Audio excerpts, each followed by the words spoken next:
मुझे शर्म आती है ऐसी महिलाओं पर। मैं इन ऐसी घटिया सोच की औरतों की भी लड़ाई लड़ रही हूँ जो कहती हैं कि मनुस्मृति बहुत ऊंची है। शेम ऑन यू कि आप इस देश में जातिवाद, मनुवाद का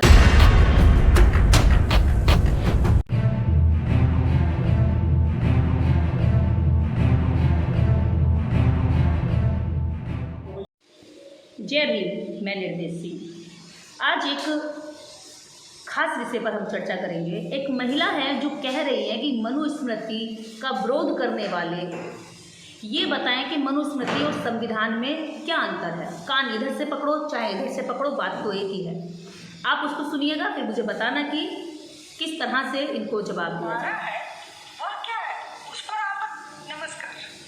मनुस्मृति का विरोध करने वाले और उसे जलाने वाले बताएं कि मनुस्मृति और बाबा साहब के संविधान में क्या अंतर है।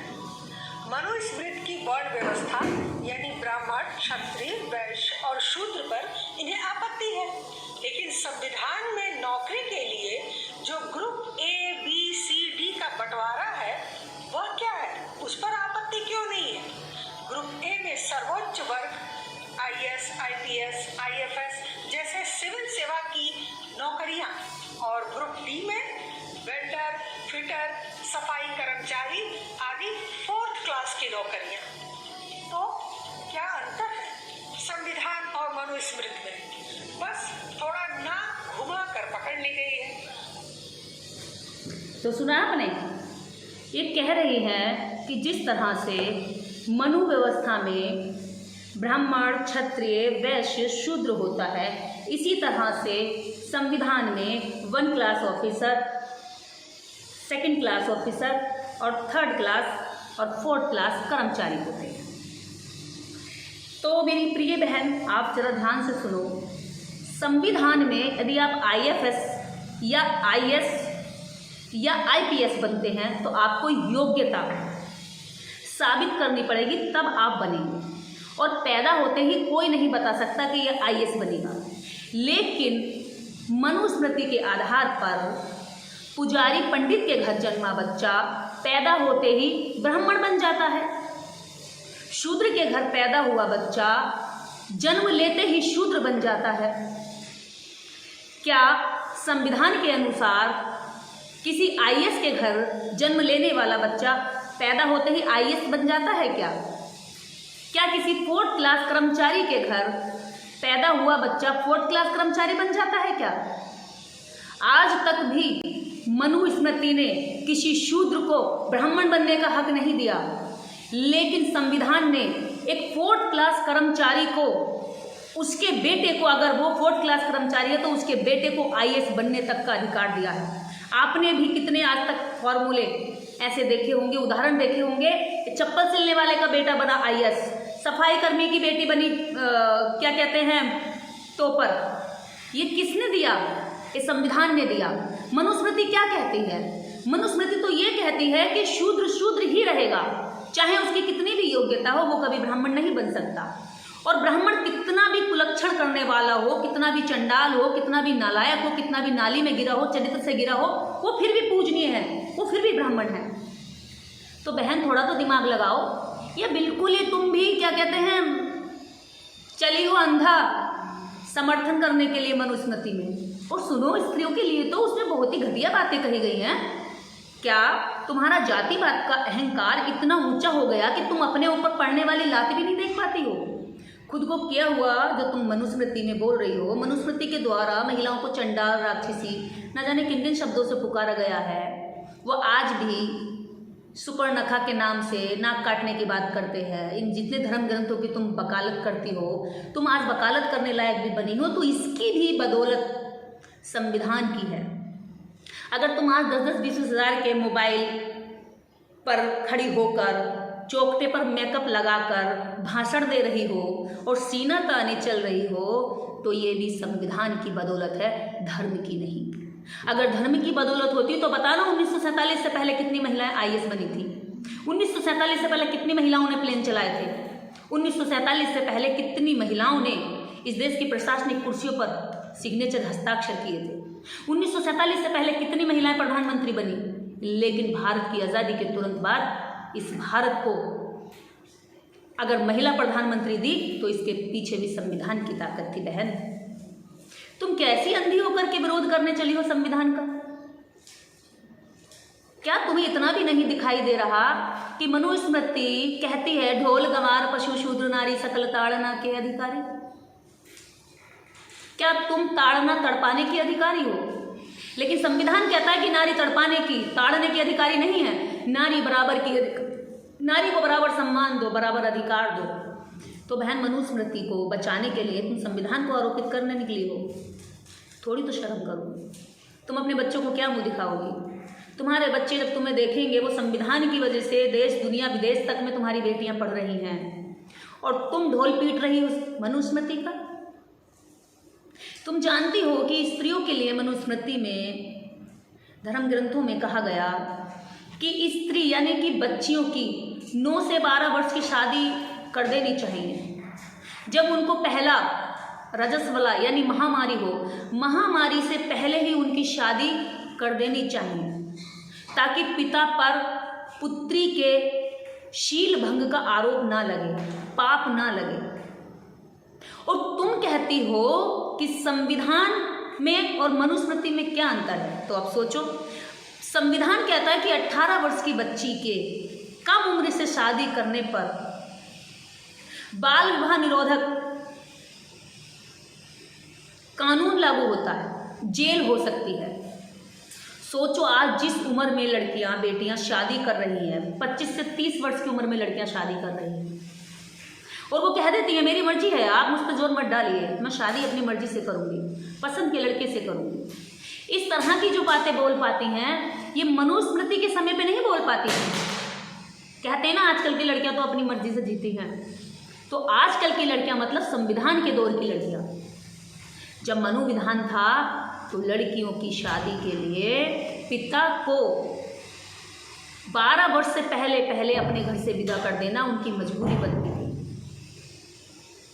और तो और जो सुंदर लड़कियां होती थी, बच्चियां सुंदर और खूबसूरत होती थी, उनको देवदासियों के नाम पर मंदिरों में दान कर दिया जाता था, जिनका कोई भविष्य नहीं होता था। पुजारियों के शोषण के द्वारा उनके बच्चे होते थे तो वह कुंवारी माँ बनती थी और वो उन बच्चों को मंदिर की सीढ़ियों पर छोड़ देती थी। मंदिर की सीढ़ियों पर बुढ़ापे में वो भीख मांगकर खाने के लिए मजबूर होती थी, क्योंकि कोई भी पुरुष उन्हें अपनाने को तैयार नहीं होता था। वो वैश्यव्रती करने तक पर मजबूर हो जाती थी। क्या तुम ऐसा माहौल चाहती हो? क्या तुम देवदासी बनने के लिए तैयार हो? क्या अपनी बेटी को देवदासी बनाओगी? जितनी भी महिलाएं मनुस्मृति का सपोर्ट कर रही हैं। देश में इन 2 विचारधारों की लड़ाई है, पहला मनुस्मृति और दूसरा संविधान। मनुस्मृति जन के आधार पर ऊंच नीच करती है और संविधान समान अधिकार देता है और योग्यता के आधार पर अवसर प्रदान करता है। और तुम कहती हो कि संविधान में क्या अंतर है मनुस्मृति के सामने? इन स्त्रियों को इतनी बुरी तरीके से अंधा कर दिया है केवल इसलिए कि ये जाति में ऊंची रहें। छोटी निम्न जाति के लोग इनको बड़ों घर की मालकिन कह के पुकारते रहें, इनका सेवा पानी करते रहें, इनके बच्चे मालिक बनते रहें और उनके बच्चे इनके बच्चों के नौकर बनते रहें। ऐसी व्यवस्था चाहने के लालच में तुम अपनी मानवता को भी हर दिन मार रही हो। कम से कम विरोध में इतनी तो अंधी मत हो जाओ कि तुम्हारी मानवता तड़प तड़प कर दम तोड़ दे। तुम सही बात कहने से इतनी तो मत हिचको कि तुम दूसरे लोगों को ही गलत तरीके से गुमराह कर दो। अगर तुमसे सही बोलना नहीं आ रहा है, नहीं पढ़ना आ रहा, नहीं सीखना आता तो हमसे मिलो, हम सिखा देंगे, हम बता देंगे, फ्री में क्लास देंगे, कोई पैसा नहीं लेंगे। तुम तो गरीबों को एक अक्षर बताने की बड़ी बड़ी मोटी रकम लेती हैं। मैं बिना पैसे लिए तुम्हें संविधान की फ्री में क्लास देने को तैयार हूँ, लेकिन हाथ जोड़कर अपील है, इतना पाखंड खोपड़ी में लेकर के दूसरे लोगों में जाके मत जाओ। क्यों अपनी मजाक बनवाती हो? क्यों दुनिया में हंसी की पात्र बनती हो? कल को तुम्हारे बच्चे ही तुमसे पूछेंगे, तुम उनके सामने शर्मिंदा हो जाओगे। ऐसी औरतें अपने बच्चों को क्या सिखाती होंगी? ऐसी ही औरतें बच्चों में जातिवाद का जहर बांटती हैं। ऐसी ही औरतें बच्चों में बचपन से सिखाकर भेजती है कि बेटा किसके साथ दोस्ती रखनी है, किसके साथ नहीं रखनी है। संविधान ने आज तक भी किसी व्यक्ति को नहीं कहा कि ये जन्म के आधार पर ब्राह्मण रहेगा, लेकिन मनुस्मृति ने कहा। बस तुम इसलिए संविधान से नफरत करती हो कि जो मनुस्मृति ने या धर्म व्यवस्था ने जातियां बनाकर जिन लोगों को सताया, जिनको पीछे रखा, जिनके जीवन के हालात इतने बद से बदतर रखे, जिनको शिक्षित नहीं होने दिया, जिनको स्कूलों में जाने पर पूरी तरीके से बैन कर दिया, जिनको सड़कों पर चलने में बैन था, जिनको यात्राएं करने पर बैन लगा दिया गया, जिनको अस्पतालों में दवाई नहीं दी जाती थी, जिनको रेलों, ट्रेनों, बस और किसी भी यात्रा में उनका स्पर्श, उनके साथ बैठना, खाना बर्दाश्त नहीं किया जाता था, उन लोगों को संविधान ने रिजर्वेशन के तहत अवसर प्रदान करा दिया, जिनको तुम अवसर देने की कल्पना कभी नहीं कर सकते थे। बस इसी वजह से तुम्हारे पेट में दर्द है कि जिनको हम छूना भी पसंद नहीं करते थे, आज वो शिक्षा में और नौकरियों में रिजर्वेशन लेकर, साफ सुथरे कपड़े पहनकर बाबूजी बन जाते हैं। तुम्हें संविधान से नफरत नहीं है, तुम्हें नफरत है उन लोगों की तरक्की से, तुम्हें चिढ़ है उन लोगों की तरक्की से जो लोग थोड़े से सहारे पर आगे बढ़ जाते हैं। अब तुम सोचो, तुम्हारी नफरत से ही पता चलता है कि अगर रिजर्वेशन का प्रावधान संविधान में नहीं होता तो रियली तुम आज भी इन लोगों को उठने नहीं देते। तुम आज लोग भी तुम इनकी कमर को इतना तोड़ कर रखते कि इनकी रीढ़ की हड्डी कभी सीधी नहीं होने देते, क्योंकि तुम्हें इनकी रीढ़ की हड्डी झुकी हुई पसंद है। ये तुम्हें मालकिन कह कह के तुम्हारे पैर स्पर्श करें बार बार, तुम्हारे सामने दयनीय स्थिति में रहें, तुम्हारे सामने नजरें ना उठाएं, तुम्हें ये लगना चाहिए, तुम्हें ये भाव होना चाहिए, yes I am Hitler, yes मैं जाति से ऊंचा हूँ, मेरी जाति का घमंड मुझे दूसरे लोगों को नीचा दिखाने की क्षमता देता है। तो सुन लो बहन, ये इंसानियत नहीं है, ये एक गंदी सोच और एक नारकीय जीवन है जो तुम जी रही हो।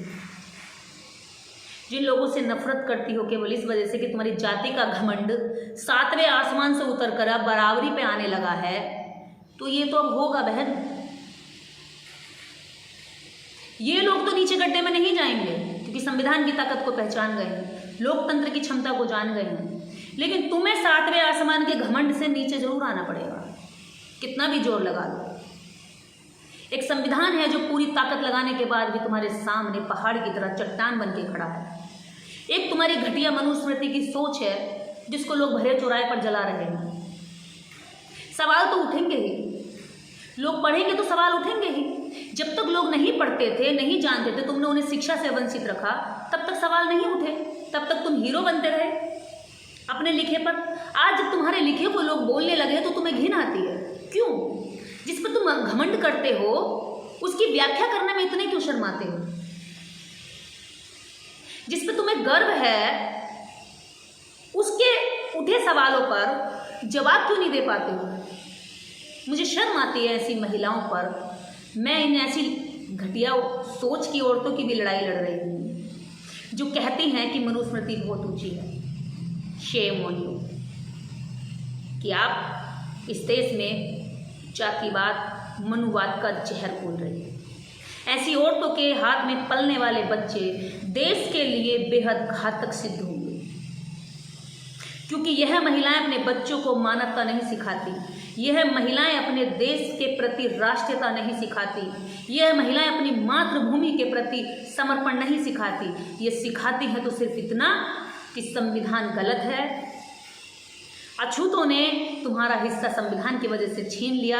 ये उनकी ब्रेन की क्षमता को नहीं बढ़ाती, ये उनके टैलेंट को नहीं बढ़ाती, ये उनमें जातिवाद का जहर बढ़ाती। ऐसी महिलाओं को मेरा संदेश है कि अगर तुम्हें संविधान से नफरत है तो छोड़ दो अच्छे कपड़े पहनना, अगर तुम्हें संविधान से नफरत है तो छोड़ दो एक पति के घर में एक पत्नी रहना, दे दो उसे आज़ादी, वो चाहे जितनी भी महिलाओं के साथ शादी करे, क्योंकि संविधान ही इस तरह के विवाहों पर रोक लगाता है। अगर तुम्हें संविधान से नफरत है तो छोड़ दो चार दीवारी से बाहर निकलना, क्योंकि संविधान ही तुम्हें खुले आज़ादी घूमने की देता है। मनुस्मृति महिलाओं को चार दीवारी के अंदर रसोई का काम करने के लिए, बच्चों को जन्म देने के लिए, पुत्र की प्राप्ति के लिए केवल उपभोग का सामान मानता है, लेकिन संविधान आपको एक आज़ाद इंसान मानकर बाहर घूमने की, फिरने की, खाने की, चलने की, बोलने की स्वतंत्रता प्रदान करता है, शिक्षित होने की स्वतंत्रता प्रदान करता है, योग्यता के आधार पर तुम्हें कुर्सियों पर बैठने की अवसर देता है। उसके बाद तुम्हें पुरुष और महिला में तनख्वाह देने में भेदभाव नहीं करता है। और तुम बात करती हो मनुस्मृति की, मनुस्मृति के दौर में तुम बताना जरा कितनी महिलाएं आईएएस बनी थी, तुम बताना जरा कितनी कॉलेजों की महिलाएं एचओडी बनी थी, प्रिंसिपल बनी थी, कितनी आईपीएस की कुर्सी पर महिलाएं बैठी थी। अगर थोड़ी भी शर्म हो तो जवाब जरूर देना, हालांकि तुम पर जवाब नहीं होंगे, तुम भी अपने समाज के घटिया पुरुष, तो उन्हें क्या घटिया कहूं, तुम ही तो उनको तैयार करती हो। मुझे पुरुषों की जो घटिया सोच है, जो गालियों वाली सोच है, इस पर इसलिए शर्म नहीं आती। शर्म आती मुझे उन औरतों पर जो ऐसे बच्चों की परवरिश करती हैं, जो इन्हें खुला समाज में छोड़ देती हैं।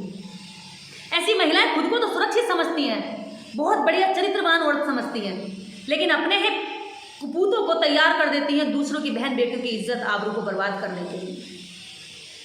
सुधर जाओ, वरना यह संविधान एक एक को सुधारने की क्षमता रखता है।